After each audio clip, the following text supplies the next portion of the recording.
Welcome back once again friend हमारे प्यारे से प्लेटफॉर्म पे जिसका नाम है प्रशांत एकेडमी। दोस्तों मैं आज आपका मिश्रा सर लेके आया हूं प्रोबेबिलिटी चैप्टर का जो क्लास हम 12th कवर करने जा रहे हैं वो पार्ट सेकंड है। आज हम कवर करने जा रहे हैं दोस्तों जिसका नाम है मल्टीप्लिकेशन थ्योरम। ठीक है, आज हम कवर करने जा रहे हैं मल्टीप्लिकेशन थ्योरम, जिसमें कि आज हम बात करने वाले हैं आपको जो मैंने ऑलरेडी पढ़ा दिया है कंडीशनल प्रोबेबिलिटी, उसी का एक एडवांस वर्जन है। आज अभी से हम लोग 13 चैप्टर का जो एक्सरसाइज नंबर 1 था उससे अपना छुटकारा पा चुके हैं। वहां पे हम समझ चुके हैं कौन सा कॉन्सेप्ट लगेगा और कौन सा फॉर्मूला लगेगा। अब हम बात करने वाले हैं मल्टीप्लिकेशन थ्योरम की। देखिए कंडीशनल प्रोबेबिलिटी में हमने क्या पढ़ा था? कंडीशनल प्रोबेबिलिटी में हमने ये पढ़ा था कि आखिरकार जब कोई इवेंट की हम प्रोबेबिलिटी निकालते हैं तो वो इवेंट की जो प्रोबेबिलिटी है वो अगर किसी और इवेंट पे डिपेंड कर रही है तो उसको हम बोलते थे कंडीशनल प्रोबेबिलिटी। यहां की चीज समझ में आ गई थी। जैसे कि मैंने आपको एग्जांपल लिया था किंग का, फिर एग्जांपल लिया था एक नंबर का। अगर मैं इसी में एग्जांपल लेता हूं एक कॉइन का, फॉर एग्जांपल अगर मैंने कॉइन का एग्जांपल लिया कि एक कॉइन है, उसको मैंने उछाला और वो हेड आया टेल आया।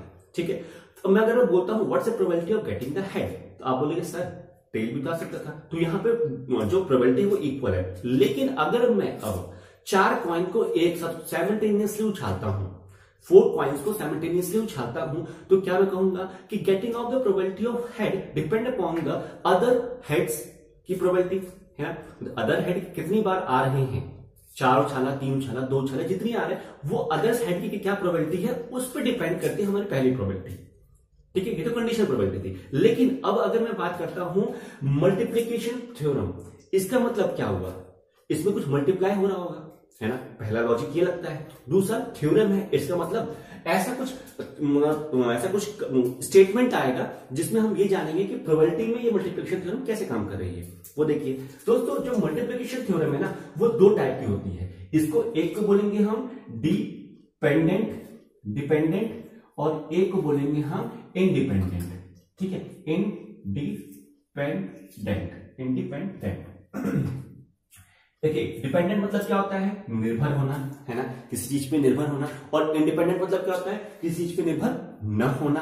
अगर मैं आपको ये बता दूं, डायरेक्टली फॉर्मूला बता दूं कि दोस्तों मल्टीप्लिकेशन का ये फॉर्मूला है, तो वो सही रहेगा, या बजाय मैं आपको एग्जाम्पल बताऊं, वो एग्जाम्पल आपको समझ में आ गया, उसके बाद आप फॉर्मूला तो कोई सा भी लगा सकते हो, समझ सकते हो। ठीक है, अब मैं आपको एग्जाम्पल लेके चलता हूं। फॉर एग्जाम्पल आपके पास है, हमारे पास 4 रेड बॉल है, 5 ग्रीन बॉल है और मान के चलिए कि 6 ब्लू, ये हो गई ऑरेंज बॉल है, कोई सी भी कलर की बॉल हो गई। ठीक है, तो हमारे पास क्या हो गई 5 ग्रीन बॉल, 4 ब्लू बॉल या रेड बॉल जो भी बोलिए, और आप ये मान लीजिए इसको रेड बोल दीजिए। चलिए ठीक है, रेड ग्रीन ब्लू जो भी है। ठीक है, ये अलग अलग कलर की बॉल है हमारे पास। ठीक है, अगर मैं आपको यहां पे बोलता हूं डिपेंडेंट, ध्यान से वर्ड देखिएगा, अगर मैं बोलता हूं probability of getting red ball की क्या प्रोबेबिलिटी है? रेड बॉल की क्या प्रोबेबिलिटी? तो आप बोलेंगे सर प्रोबेबिलिटी है रेड बॉल की 6। रेड बॉल कितनी है? 6 है। 6 रेड बॉल है और टोटल कितने हैं? 6 4 10 प्लस 5 15। ये होगी प्रोबेबिलिटी, सबसे सिंपल है ना, ये समझना है। अब मैं बोलता हूं probability of getting 2 red balls. 2 red ball की क्या प्रोबेबिलिटी है? तो आप बोलेंगे sir getting a 2 red ball. अब ध्यान से मेरे स्टेटमेंट को सुनिएगा। गेटिंग अ 2 रेड बॉल मतलब क्या? Getting 1 red ball and getting 1 red ball. Getting 1 red ball and getting 1 red ball. And बोला ना मैंने, तो एंड का मतलब होता है यहां पे मल्टीप्लिकेशन, नॉट एडिशन। एडिशन नहीं होता। मैंने क्या बोला कि इसको मैं फिर से लिख देता हूं, probability of getting 1 red ball and probability of getting 1 red ball. समझ में आया? 1 red ball and 1 red ball. तो इसकी क्या प्रोबेबिलिटी हुई? देखिए इसकी क्या प्रोबेबिलिटी हुई? रेड बॉल ये है ना, इसकी क्या प्रोबेबिलिटी हुई? 6/15 मल्टीप्लाई, एडिशन नहीं होगा। अब अगर मैंने 1 रेड बॉल निकाल दिया, एक रेड बॉल निकाल दिया और फिर गेटिंग द 1 रेड बॉल, तो अब इस पूरे बास्केट में हमारे पास कितनी रेड बॉल बची? 6 थी, एक निकाल लिया तो 5 ही तो बची। 5 मतलब 5 ही बची ना। तो अब नेक्स्ट बॉल कितनी हुई?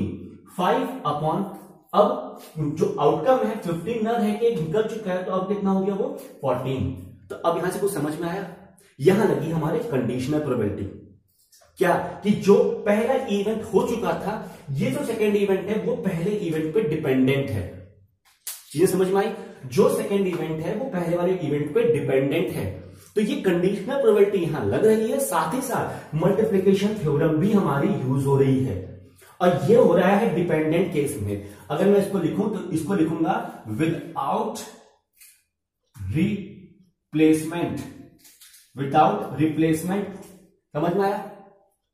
चीज समझ में आ रही है कि गेटिंग वन रेड बॉल और गेटिंग अनदर रेड बॉल में वो हो जाएगा। या चीज समझ में आई? ये रेड बॉल कंडीशन समझ में आई।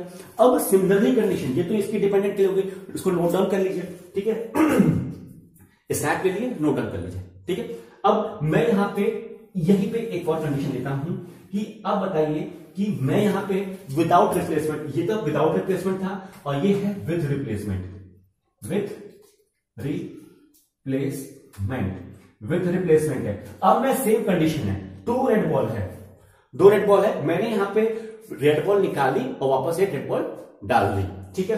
तो मैं बोलूंगा probability of getting 1 red ball and probability of getting 1 red ball, ठीक है। तो इसमें क्या थी 6/15। अब लेकिन मैंने निकाला तो था, फिर वापस डाल दिया। मैंने रेड बॉल बास्केट से निकाली, प्रोबेबिलिटी कैलकुलेट कर ली, 1/15 वापस डाल दी। तो अब फिर से मेरे पास कितनी प्रोबेबिलिटी आ गई? 6/15 अगेन आ गई मेरे पास। तो आप देख सकते हैं यहां पे कि यहां पे प्रोबेबिलिटी क्या थी? 6/15 थी इंटू 5/14 थी। यहां पे प्रोबेबिलिटी कुछ और आई है, यहां पे प्रोबेबिलिटी कुछ और आई है। बस हमें फर्क ये है कि ये डिपेंडेंट है, ये इंडिपेंडेंट है। यहां पे विदाउट रिप्लेसमेंट है, ये विथ रिप्लेसमेंट है। तो जब आपको क्वेश्चन आएगा विथ रिप्लेसमेंट वाला, तो आप समझ लेना कि वो इंडिपेंडेंट इवेंट है। जब आएगा विदाउट रिप्लेसमेंट तो समझ लेना कि वो डिपेंडेंट वाला क्वेश्चन है, ठीक है। बस यही समझना है हमको, ठीक है। और बाकी कॉन्सेप्ट वही वाला लगेगा, कौन सा? कंडीशनल वाला। अगर मैं इसकी फॉर्मूले की बात करता हूं दोस्तों, ये 2 अलग अलग पार्ट है, और ये हमारी बास्केट थी और ये हमारा पूरा एक्चुअली में 6 लिखा हुआ है, ठीक। आप इसका स्नैप ले लीजिए या आप नोट डाउन कर लीजिए, मैं 2-3 सेकंड का पॉज करता हूं, ठीक है। हो गया? अब देखिए मैं इसका फॉर्मूला लिख रहा हूं आपको, ठीक।